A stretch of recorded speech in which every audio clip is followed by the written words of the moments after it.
రకాల చర్మ సమస్యలకు శాశ్వత పరిష్కారం ఈ శ్రీత 9281458181. ఇవాళ మన తెలంగాణ ప్రజల తరఫున నిలబడాలి, కొట్లాడాలి అంటే బీఆర్ఎస్ బీజేపీ కుట్రల్ని తిప్పి కొట్టాలి.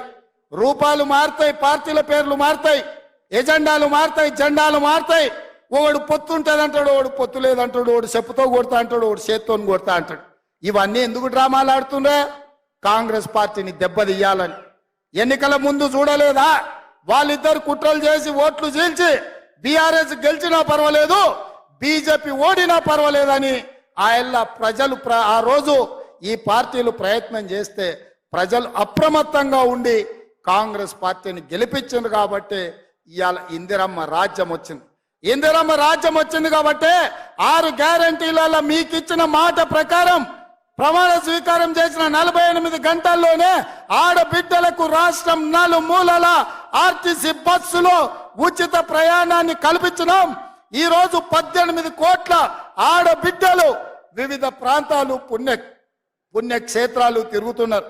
ఇవాళ సమ్మక్క సారలమ్మ జాతరలో వేలాది లక్షలాది మంది ఆడబిడ్డలు సమ్మక్కని సారలమ్మను దర్శించుకుంటారంటే వందలాది వేలాది బస్సులను ఆడబిడ్డలకు ఉచితంగా మన ప్రభుత్వం ఏర్పాటు చేసింది. కాబట్టి ఇవాళ ఆడబిడ్డలందరూ కూడా దర్శనం చేసుకుంటున్నారు.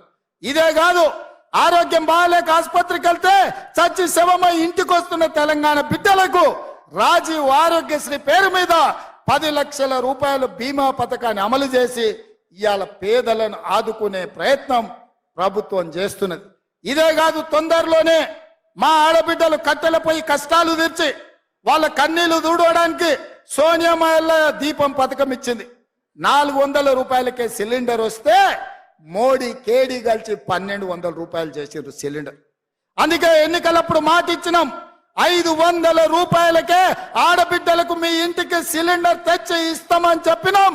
రాబోయే వారం రోజుల్లో మీకు 500 రూపాయలకే సిలిండర్ ఇచ్చే బాధ్యత మన ప్రభుత్వం తీసుకుంటుంది. గట్టిగా చప్పట్లు కొట్టి ఆడబిడ్డలందరికీ కూడా తెలిసే విధంగా మీరు చెప్పండి. అదే విధంగా వ్యవసాయానికే ఉచిత కరెంటు కాదు, పేదవాడి ఇంటికి కూడా ఉచితంగా కరెంట్ ఇవ్వాలని, పేదవాడి కరెంటు బిల్లుతో కష్టాలు పడొద్దన్న ఆలోచనతోని 200 యూనిట్ల వరకు ప్రతి పేదవాడి ఇంటికి తెల్ల రేషన్ కార్డు ఉన్నవాడికి ఉచిత విద్యుత్తును ఇండ్లకు ఇవ్వాలని ఆనాడు మేము మాటిచ్చినాం. వారం రోజుల్లోనే ప్రతి పేదవాడి ఇంటికి 200 యూనిట్ల వరకు ఉచిత కరెంట్ ఇవ్వాలని ఇవాళ మన ప్రభుత్వం నిర్ణయం తీసుకుంది. పెద్ద ఎత్తున చప్పట్లు కొట్టండి అని చెప్పి మా కొడంగల్ ప్రజల్ని నేను కోరుకుంటున్నా. మిత్రులారా, ఇచ్చిన 6 గ్యారంటీలలో 4టిని అమలు చేస్తున్నాం. రాబోయే రోజుల్లో రైతు రుణమాఫీ విషయంలో, రైతు భరోసా విషయంలో ప్రతి రైతును ఆదుకునే బాధ్యత మీకు ఆల్రెడీ రైతు బంధు పథకం మీ ఖాతాలలో వేస్తున్నాం. వచ్చే నెల 15 తారీఖు లోపల అందరికీ రైతు భరోసా, రైతు బంధు చేరుతుంది. ఏ ఒక్క రైతుకు బకాయి లేకుండా పూర్తిగా మీకు డబ్బులు ఇచ్చే బాధ్యత మన ప్రభుత్వం తీసుకుంటుంది. రాబోయే తొందరలోనే మంచి రోజులు రాబోతున్నాయి. రైతులకు మాట ఇచ్చిన ప్రకారం మీ 2 లక్షల రూపాయల రైతు రుణమాఫీ చేసే బాధ్యత, రైతుకు రుణ విముక్తి చేసి అప్పుల బాధ నుంచి తప్పించే బాధ్యత మన ప్రభుత్వం ఇందిరమ్మ రాజ్యంలో చర్యలు చేపడుతుందని చెప్పి ఈ సందర్భంగా మిత్రులకు తెలియజేస్తున్నా.